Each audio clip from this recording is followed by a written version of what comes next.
L'alcool, la drogue et les grossesses en milieu scolaire, des fléaux qui minent l'école ivoirienne. C'est autour de cette thématique que la Direction régionale de l'éducation nationale de Sassandra a sensibilisé à travers un support vidéo élèves, parents d'élèves, population des villes de Sassandra et de Fresco. À cette occasion, le directeur régional de l'éducation nationale de Sassandra, Zoumana Kone, a exhorté l'ensemble des élèves de la région à tourner le dos à ces fléaux et à se consacrer à leurs études. Zoumana Kone a également sollicité l'implication des autorités administratives et des leaders communautaires dans l'instruction et l'éducation des jeunes de la région en vue de lutter contre ces différents fléaux. Quant au sous-préfet de Fresco, représentant le préfet, il a mis en garde les auteurs de grossesse. Il a également indiqué qu'ils peuvent être poursuivis et punis par la loi. Aux élèves, il les a appelés à plus de responsabilités et à éviter les mauvaises fréquentations. Message bien reçu par les élèves qui entendent privilégier leurs études. Nos parents paient nos études. Nous ne venons pas à l'école pour aller fumer de la drogue ou coucher avec les professeurs. Nous sommes là pour apprendre. La drogue est un fléau qu'il faut vraiment éradiquer en notre milieu scolaire, car cela peut avoir des impacts sur toi-même, demain, mentalement comme physiologiquement.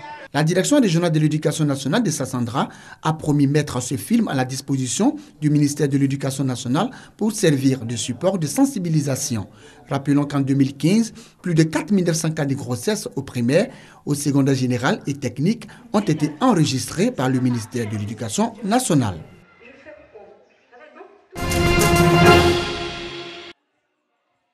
Peuplé de plus de 2000 âmes, disposant d'un bas-fond pour la culture du riz irrigué et du maraîcher, Nzokossou est un village de la commune de Sakassou. Nzokossou est électrifié depuis 1970 et cependant, avec tous ses atouts, ce village peine toujours à amorcer son développement. Comme Nzokossou, Sengoli rencontre les mêmes difficultés. Pourtant, ce ne sont pas les projets prioritaires qui manquent à ces bourgs. Il faudra qu'ils nous viennent en aide pour que nous puissions avoir ce barrage-là pour faire nos cultures maraîchères. Le riz, la tomate, ainsi de suite, pour retenir les jeunes à la terre. Les enfants se déplacent sur 2 km. La première des choses que nous demandons, c'est la construction d'une école. Bientôt, l'un de ces deux villages va bénéficier du modèle de développement local sud-coréen, modèle expérimenté dans les villages des Atta et Umbekro, région du Bélier. Avec la méthode que la Corée est en train de mettre en place, nous avons amené, on leur a demandé est-ce qu'ils étaient prêts à travailler selon ce modèle-là. Ils ont dit oui. Et effectivement, ils ont mis en œuvre 5 projets. Ce modèle de développement local est basé sur l'esprit de diligence mutuelle en comptant sur ses propres forces. Ainsi, le village identifie ses propres besoins, fait la priorisation de ses activités de développement et leur mise en œuvre, en vue du choix du village pour la réalisation de ce projet pilote. Une délégation sud-coréenne accompagnée de l'ANADER, Agence nationale d'appui au développement rural, s'est rendue à Sengoli et à Nzokossou. Le modèle de développement local sud-coréen vise à aider les villages cibles à tenter des expériences coréennes afin de devenir plus aisés et plus autonomes grâce à des investissements dans les infrastructures, de la production agricole et animale et dans l'entrepreneuriat. Notre visite aujourd'hui, c'est pour boire, pour réfléchir ensemble avec ANADER, comment et quoi exactement nous pouvons faire ensemble. La Corée du Sud a connu un développement spectaculaire en 3 décennies seulement, passant du statut de pays pauvre à celui de pays à économie avancée. Son modèle de développement communautaire est expérimenté dans 70 pays à travers le monde.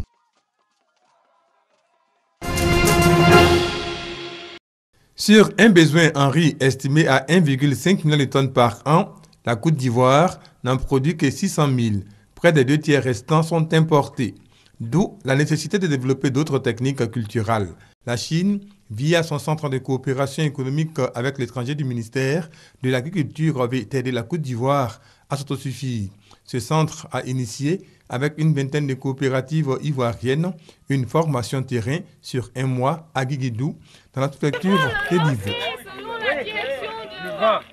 Nous avons pris l'expérience de la Chine que nous pouvons adapter à la situation ivoirienne. Nous avons compris que c'est dans les recherches qu'ils ont fait sortir un maximum et une plus de production.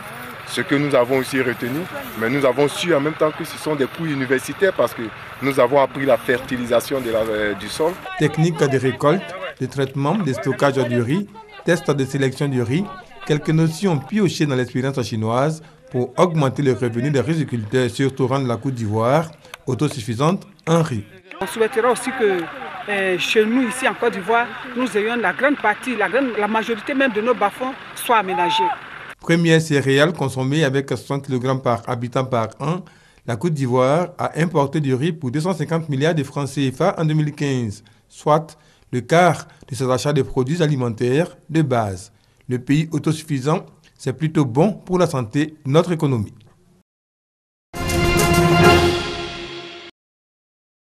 La diversité culturelle, c'est ce qui contribue au développement d'un pays. La Côte d'Ivoire compte plus de 60 ethnies réparties en 4 groupes et ce qui devait constituer sa force a souvent été source de division. Cette conférence vient situer entre les lignes ce qu'il faut retenir d'une telle particularité. Chaque ethnie est le résultat d'un brassage. Aucune ethnie ne s'est formée comme ça de façon monolithique.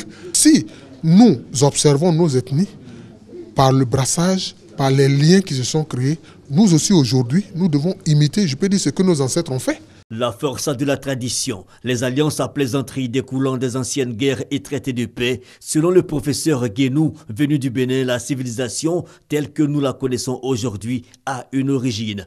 Il situe l'Égypte ancienne comme mère de toute civilisation et tradition. Suffit seulement de regarder, ajoute-t-il, autour de nous. Quand vous prenez tous les symboles de l'État américain aujourd'hui, un bon connaisseur, vous allez les retrouver en Égypte. L'aigle qui porte les flèches dans les doigts, ça rappelle le faucon ou l'orus. Pour l'enseignant, l'Afrique, qui est la source de tout ce savoir, renie en même temps cette richesse. La leçon à retenir, selon l'association La Ruche, à l'initiative de cette conférence intitulée « De la vallée du Nil au peuplement de la Côte d'Ivoire » est la suivante. Il faut que nous retracions ce que nous n'avons pas. Rechercher nos origines, rechercher nos us et coutumes, apprendre nos langues, connaître ce que nos parents ont fait. L'association lance donc une plateforme sur Internet pour mieux connaître les langues, ethnies et peuples de Côte d'Ivoire. Une activité qui sera suivie le long de l'année de forums de discussion. Le défi pour le retour aux sources n'étant que trop grand.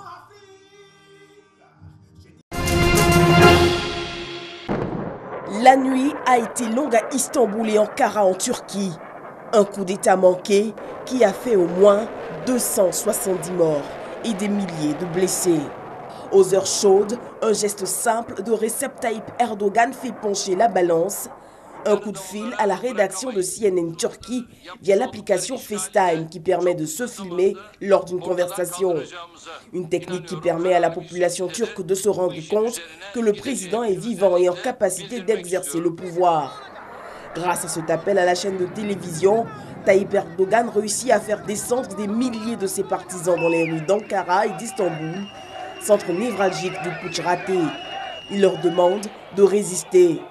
Des milliers de Turcs répondent et envahissent les rues, s'opposant ainsi en rempart face aux putschistes. Ils refusent un régime militaire. Quelques heures plus tard, Erdogan atterrit en triomphateur à l'aéroport international d'Istanbul.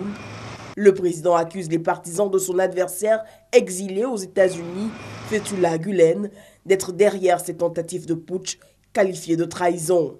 Une accusation que ce dernier dément fermement. Pour l'heure, plus de 2830 militaires ont été arrêtés. Selon le Premier ministre turc, un général ayant fomenté le putsch tué, avec lui près de 104 putschistes. La communauté internationale, faut-il le souligner, a condamné dans son entièreté ce coup d'État.